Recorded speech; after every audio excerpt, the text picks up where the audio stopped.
Hey everyone, just jumping on really quick because we did run into a little bit of audio issues towards the end.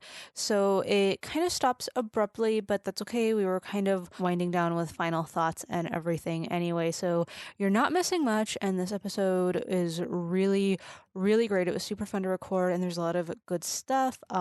So you're not missing much. Let's get on with the show. Sugar and Spikes is a science-backed and semi-sarcastic mental health podcast for a new type of business leader. Mental health concerns are occasionally addressed, but this podcast is not intended to diagnose or treat any condition, mental, physical, metaphysical, or otherwise. That's a job for your doctor or therapist, not a podcast.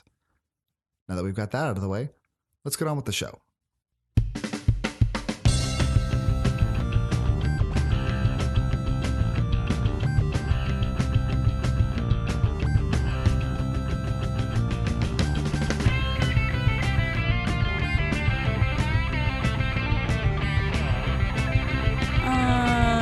Oh, yeah. Okay. Yeah. I know what I said, I think. They taste like churros. I know, they're really good. They're really good. Gluten-free donuts. So, let me think about what I said. I mean, The idea that like everyone is that is the core. So right? I really feel like the core of our message, because it's so much our worldview, and I think I speak for you too, is that people are doing the best they can. Now, that doesn't mean they don't need to do better. And they're still doing the best they can. So that helps you to like see what people are doing in a different way without those assumptions. Because we were talking about how like, oh, you don't care. And I'm like, but you don't really know that, right? Like, you don't really know. You can make like, you can do some jumps in logic and how you got to where you got. Like, you can make assumptions. Right. And so I think it's important to recognize that you don't really know what's going on with the other person. Yeah. So you can always ask. And this idea that we don't always need or can bring our A game. Sometimes we're just trying to get through the day because there are days when like things just don't go well. Like me and the whole coffee situation. Oh yeah, it was a bad day. horrible. But okay, I mean, that's the day that I was having. And so I was able to kind of frame up my expectations for what I was going to be able to get done or how I could kind of like feel like I accomplished something, which may not even be anywhere near what I can accomplish when I'm like in the zone. But I think we have this false idea. And I can only speak for myself, but I feel like it's out there. It's a bigger idea. Yeah. A game all the time. Yes. 100% all the time. Like, I will always give 110%. I'm like, no, that's not true. I mean, that's something that I've been navigating, especially this summer, as I've been having, like, my summer of, like, schedule and summer of, you know, trying to put together, like, a framework and stuff, which schedules are great.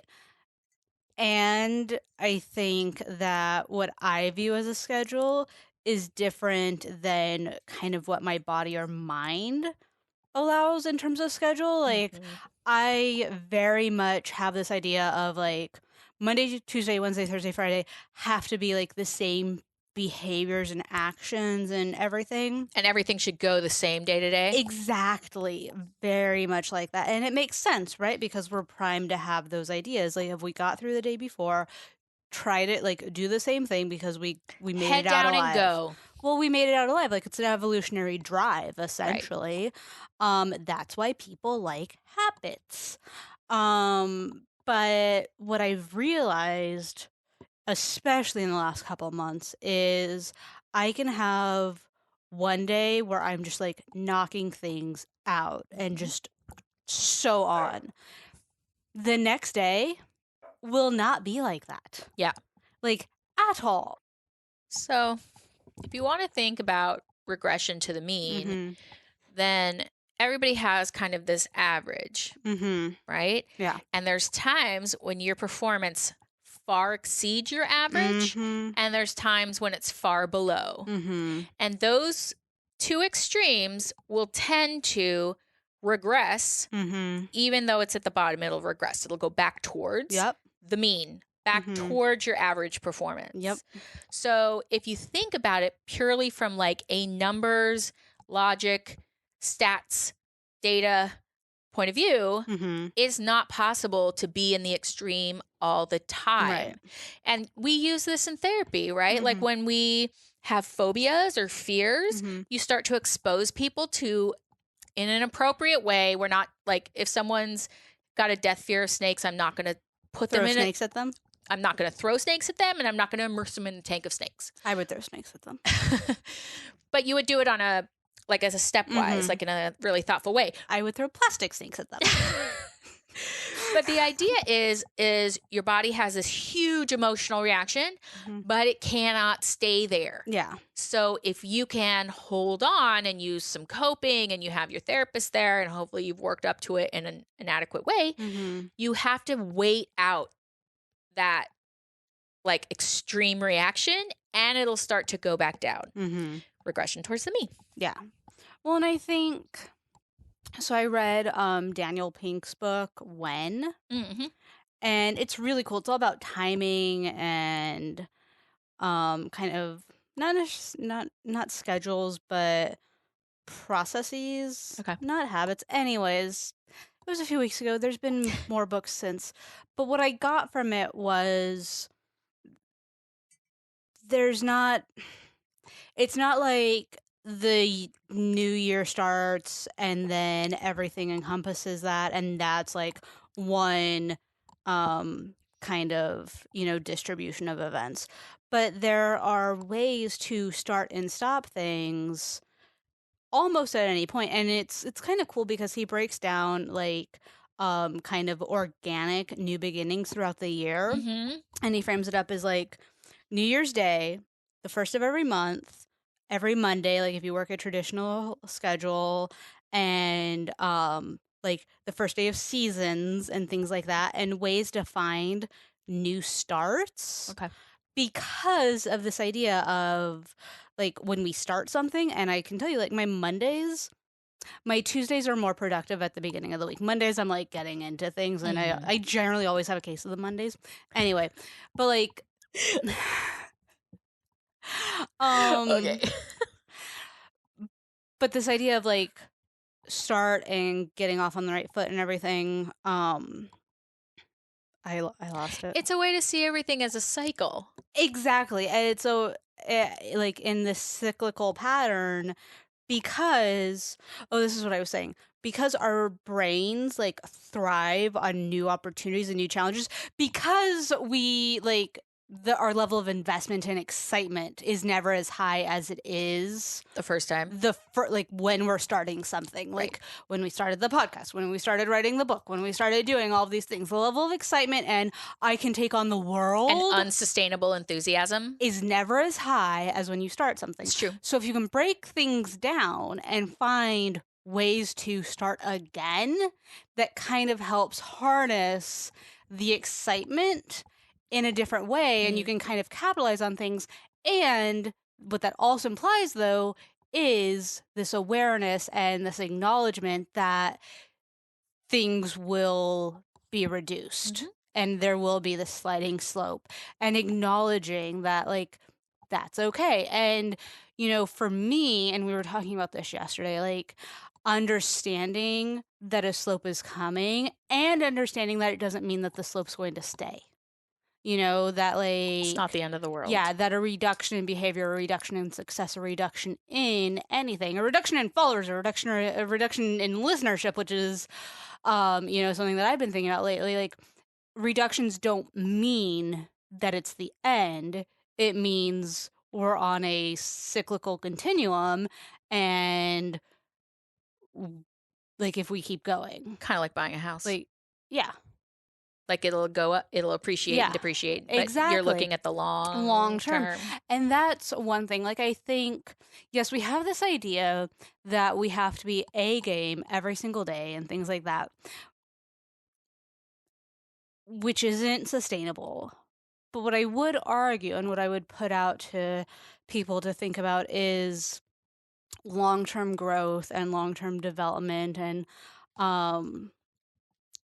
yeah, I think that's It's that's hard to key. see the long game, It's though. really It's hard. really, really hard. So, Mhm. like, I know I've talked about before, like, if I've been working with a client, like, for a long time and we're Mhm. reducing and I'm seeing them less frequently, a lot of times that's very anxiety provoking, but also it's a chance to say, well, look at where you're at, Mhm. look at where we started, look at where you are now, and look at where you're still trying to get to if you haven't made it there. Mhm. You're not at the beginning, Mhm. you're not at the end. You're Mhm. somewhere in between. And Yeah. you can put it in a concrete way too.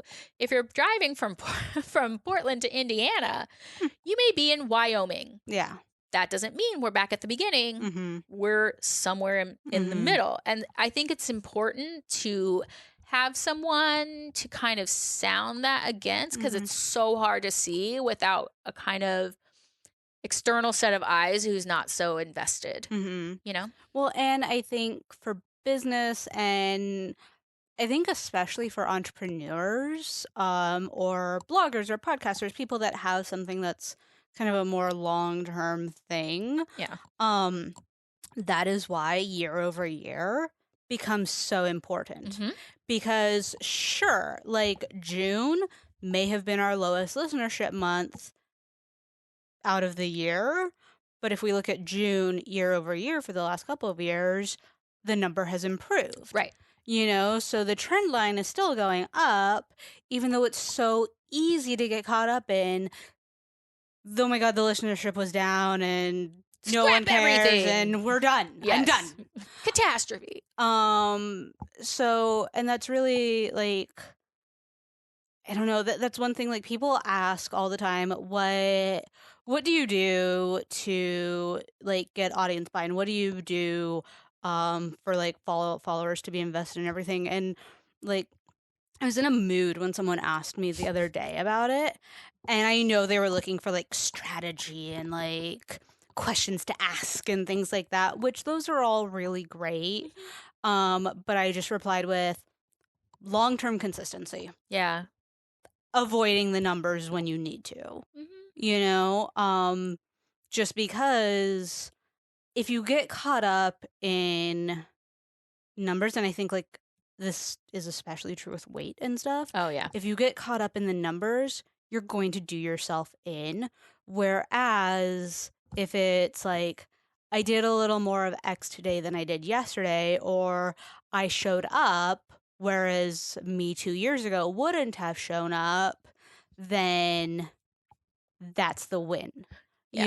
And I think, But yeah, change isn't in a straight line. exactly. We can't do our best day over day over day Yes. over day. Like, there's going to get to a point Mm-hmm. where you're not going up anymore. Mm-hmm. And it's not always going to be like you went up until you reached like this magical end of your Mm-hmm. abilities and then like crash. Yeah. Like, when you look at the way change happens, it's very much more messy, and Mm-hmm.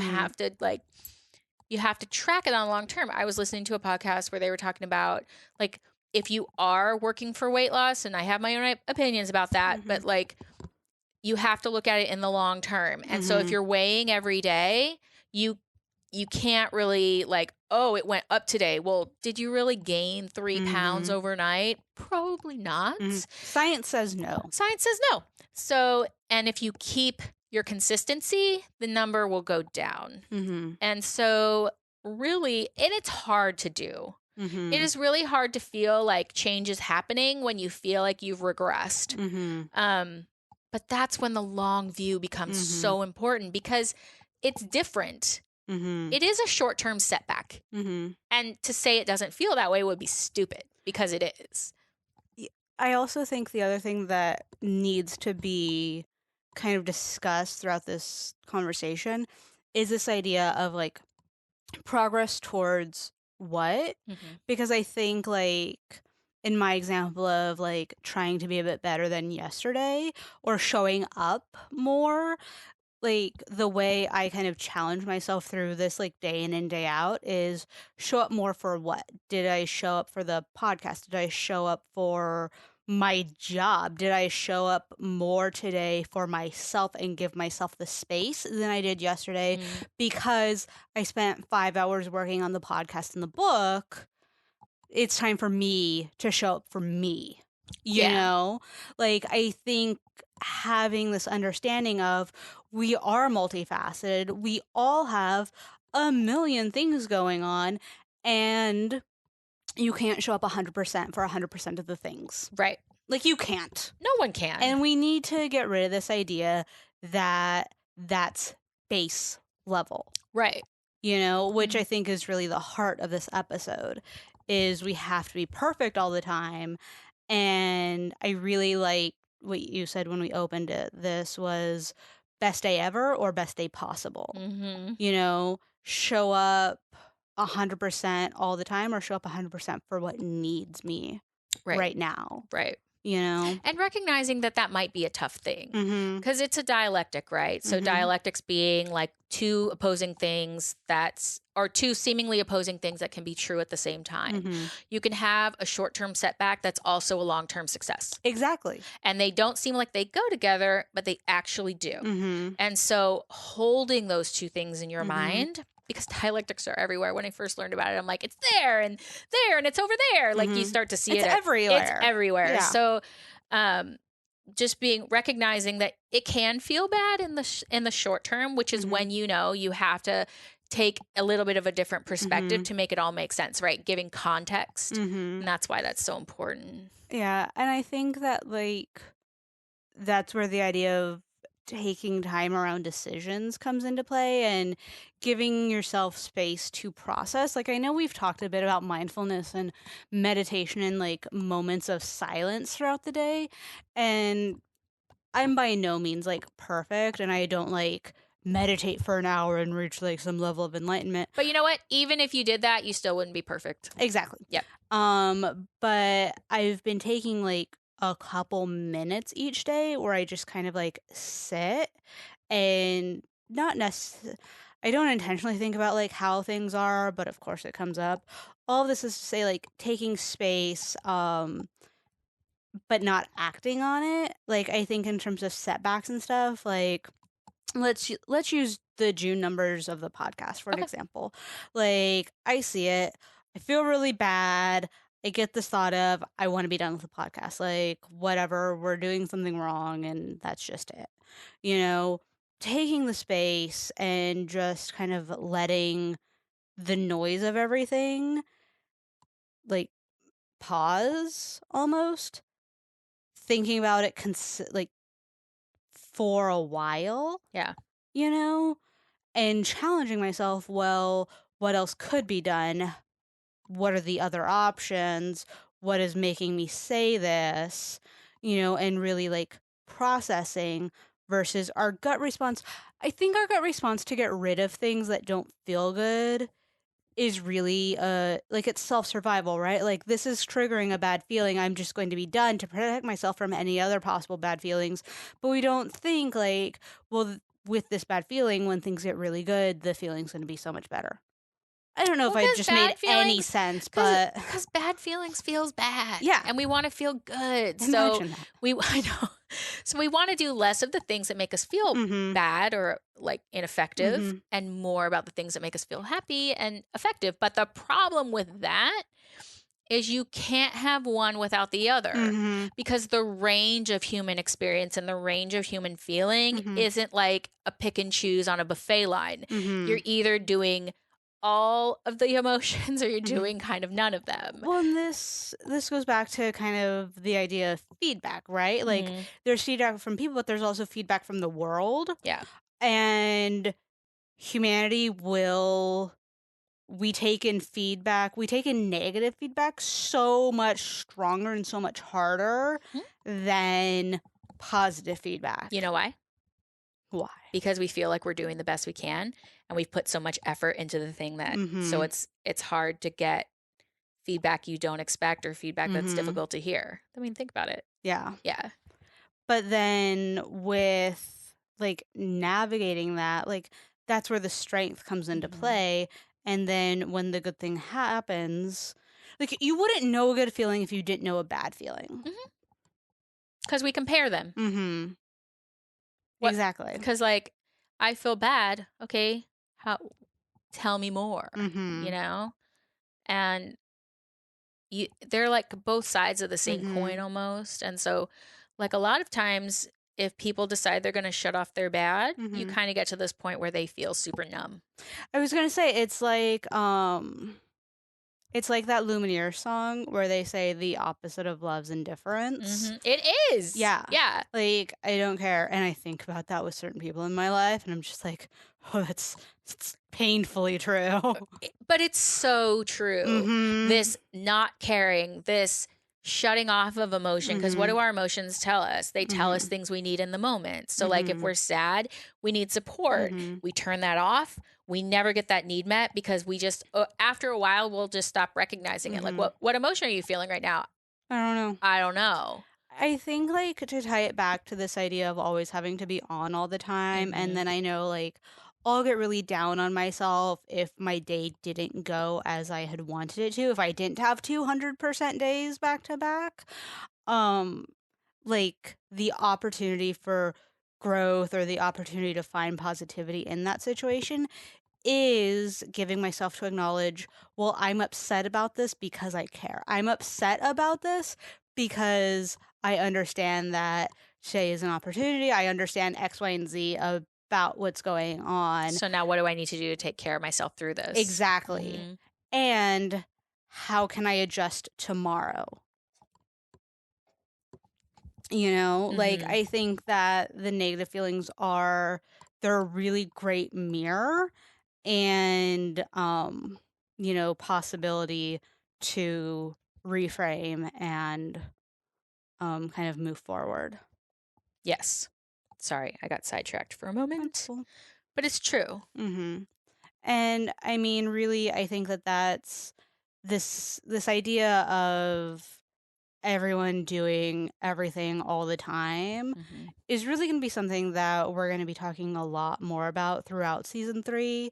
Um mainly Mainly because I think, like, both you and I have had this realization that society demands too damn much.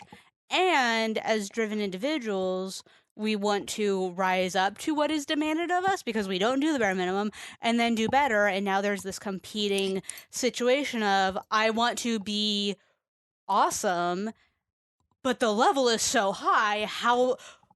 What? Right. It hurts like our core beliefs about ourselves, right? Yes. Like, Mm-hmm. I'm the person that goes the extra mile. So what does it mean now that I'm feeling burnt out and I have to Mm-hmm. put like boundaries around that and I can't keep doing that? So how do I still view myself as being the best version of myself? Mm-hmm. And you and I talked about this Mm-hmm. and specifically related to burnout Yeah. because it was something that you said to me and I Mm. thought it was really insightful and really helped me change the way that I was thinking about things. Mm. Because if I can't go the extra mile, how do I define myself as a person? Mhm. Because that's part of your identity. Yeah. And we get really scared when pieces of our identity, or anxiety provoking, when pieces of our identity get challenged, Mhm. right? It can even be challenged in a not really threatening way. Like we were talking about charisma, and I was like, oh, like I have a charisma of nothing. And you're like, but that's just something you keep telling yourself Mhm. and may not be objectively true. Mhm. But to the degree that you believe that is the degree that you can't change it. Exactly. Mm-hmm. And I think like these conversation around stories we tell ourselves, it's a really powerful concept Yeah. when you play it out in a way that is empowering. Um because I mean like I don't know, our thoughts are just so powerful, but we can't a lot of times we can't shed the light on the areas for growth or the areas for us to be gentle with ourselves. Like we've been talking a lot about with like my exercise routine where I'm like, I don't know if I can keep up what I've been doing with everything else going on. And like you've been the one to be like, and maybe that's okay. Maybe that's needed like right now, like challenging the stories that I've been telling myself. And I challenged you around like the charisma thing. Like there's this idea out there that we as beings know it all and have we have all of the information inside us and all the things that we need, and that's it. I agree and I disagree Yes and no. I was just gonna because say yes and no. because like you wouldn't have had that insightful moment around charisma if I didn't point out that's not true, because people listen to us and people don't listen to someone that's not charismatic. Like, those are just facts. Right. So, like, You the know? data doesn't support that. Exactly. Mhm. And like the same with my situation, I think that this goes back to the feeling bad kind of thing. Like, our brains protect us, and we've come up with these stories one way or another to protect ourselves. Like, my story with working out is, well, if I let up, then suddenly I'll be, where I was 3 or 4 years ago. Right. That's not inherently true. I'm not sure where the story with charisma came. I have a couple of ideas, Sorry. but it doesn't matter. Yep, and that's where it ends. Sorry about that, you guys. But we've learned for next time. If you like this episode, go ahead and leave us a review on iTunes. That would be so appreciated. Also, feel free to share it with your friends. And if you want some behind the scenes footage and everything, then definitely be sure to follow myself, Des WMSMBA, on Instagram, or the Sugar and Spikes account, the official account, which is Sugar and Spikes Pod on Instagram. Yeah,